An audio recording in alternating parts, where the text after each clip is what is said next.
सभापती महोदय, तुम्हाला शेवटच्या अगोदर आणि इकडे टीएटीचा पेपर फुटला। हो खरं तर दादाभाऊ,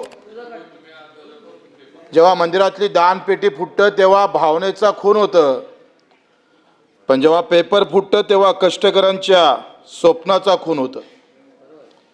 तुम्हाला आम्हाला माहित आहे का, तुम्ही आम्ही सगळे बऱ्यापैकी असणारे लोक इथे उपस्थित आहे, ज्यांच्या खिशात किमान पैसा अजून 10 वर्ष जगण्या एवढा आहे, त्या लोकांना याचं काही फार महत्त्व वाटतं असं मला वाटत नाही। सभापती महोदय, तुम्ही सांगा, एखादा पेपर जेव्हा फुटतं तेव्हा गरीबाच्या पोराचं मरण कसं होतं? 5 ते 10 लाख विद्यार्थीचा अभ्यास करत असतं, रक्ताचं पाणी करत असतं सभापती महोदय, आणि अशा वेळेस जेव्हा पेपर फुटता असा येतं त्यावेळेस आत्महत्याशिवाय दुसरा पर्याय राहत नाही। दादाभाऊ, आपण खऱ्या अर्थानं यावर लक्ष घालणं गरजेचं आहे। प्रस्ताव सन्मान्य वाचलाय ना? प्रस्तावावरच आहे। परीक्षा ऑनलाईन जे करप्शन हे आहे घोटाळा 260 मध्ये तेच इथं आपण बोलतोय, मी त्याच विषयावर बोलतोय। सन्मान्य एकनाथजी शिंदे साहेबांना पेपर फुटीचा कायदा आणला, आणि मग पेपर फुटीच्या कायद्यामध्ये त्यांनी घेतलेला सहभाग फार महत्वाचा आहे। पण हे सगळं असताना जर आज आकडेवारी जर पाहिली सभापती महोदय, 2002 ते 2025 या कालावधीत 45 वेळा पेपर फुटले, 45 वेळा। किमान आपण 1658 लोकांना अटक केली, 925 जणांविरुद्ध आरोप दाखल झाले, आणि 18 लोकांवर फक्त त्यांच्यावर दोषारोप म्हणजे त्यांच्या सजा सुनावल्या गेली। एवढा कमी आकडा आहे। आणि आत्महत्या किती झाल्या?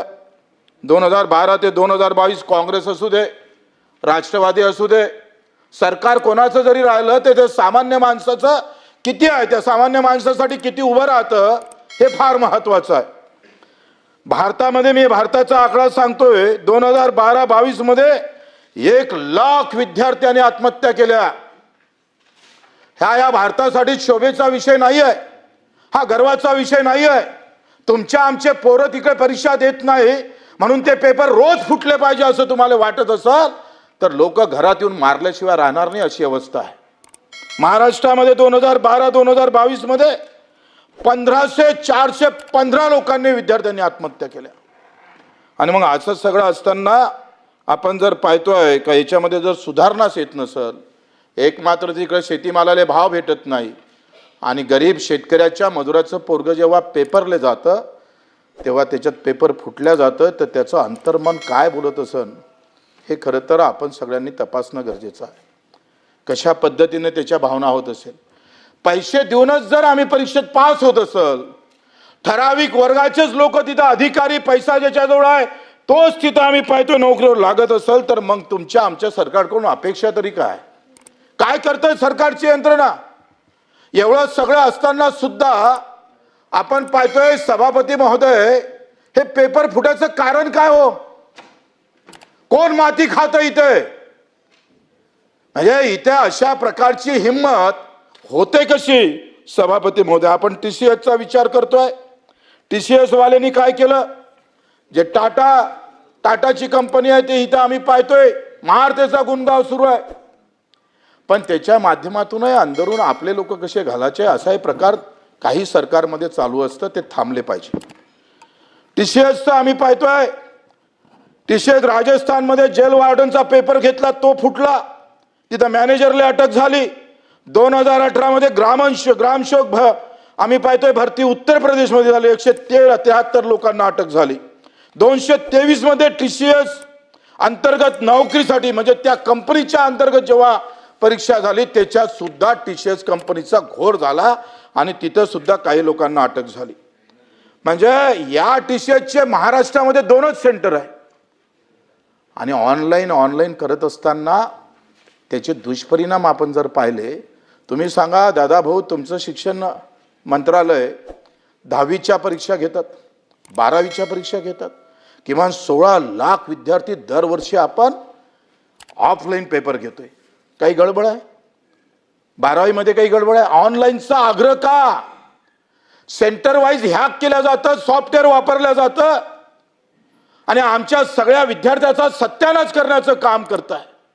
किमान एक तरी गोष्ट तुम्हाला जमत नसेल तर हात वरते करा, मिलिटरीवालेले बसवा, एखादा ब्रिगेडियर आणा. आजही मिलिटरीच्या एकही परीक्षा फुटल्या नाही. हे विद्यार्थ्याचा हा सरकारचा विषय नाही आहे, हा गुणगौर करण्याचा विषय नाही आहे.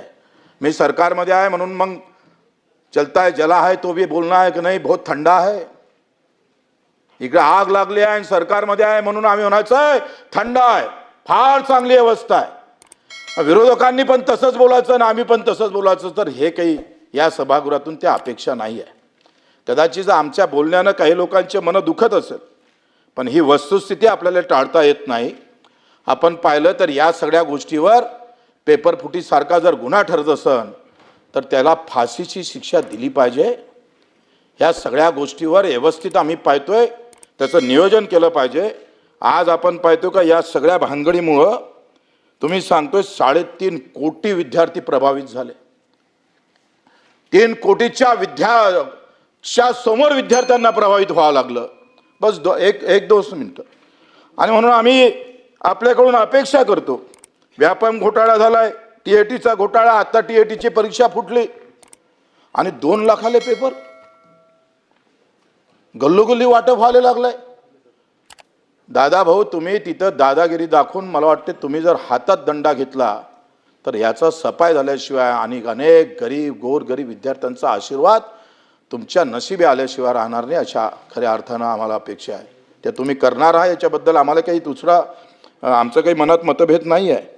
परंतु यावर एकदा सोक्ष आपण पाहतोय का कुठं ना कुठं विचार करून त्याची एक व्यवस्थित घडी बसून आज महाराष्ट्र लोकसेवा आयोगाच्या माध्यमातून ह्या परीक्षा ऑफलाईन कशा होईल याच्यावर आपण चिंतन मंथन केलं पाहिजे.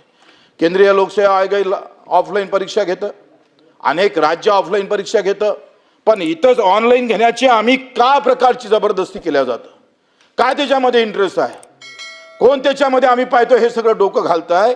यावर सुद्धा सभापती महोदय एक विचार होऊन त्याचं चिंतन मंथन करून कुठेही पेपर फुटणार नाही आयुष्यात याची हमी आम्हाला जर दिली तर तो विद्यार्थी जो आहे 20-20 वर्ष 10-10 वर्ष बिचारा अभ्यास करतोय. कसं राहतंय पुण्याला आम्ही पाहतोय. एका खोलीत जिथं 2 जण झोपू शकत नाही तिथं 3 जण राहतोय. सगळे संत आम्ही पाहतोय सोनं गिनं गहाण ठेवून वावरं विकून आम्ही पाहतो त्या परीक्षेला बसतंय. एक आशेचं किरण त्याच्यावर असतंय, त्याच्या डोक्यासमोर असतंय.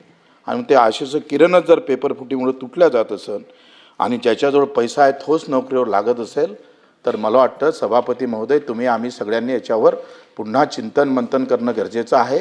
मला माहीत आहे वेळ झालेला आहे, पण मला ह्या अपेक्षा तुमच्याकडून किमान याची बैठक, किमान आपल्या दालनामध्ये काय केलं पाहिजे, कशा पद्धतीनं आहे पेपरफुटीचे प्रकरण थांबले पाहिजे, जो मेरिट आहे, जो गुणवत्ता आहे तोच तिथं नोकरीवर जाणार, अशा प्रकारच्या भावना तुमच्या आमच्या सगळ्याच्या मनात कसं येईल ह्या खऱ्या अर्थानं आम्ही त्याच्या मागं अपेक्षा ठेवतोय सरकारकडून. जरी सरकारमध्ये जरी असलो तरी सत्यापेक्षा सत्य महत्त्वाचं असते.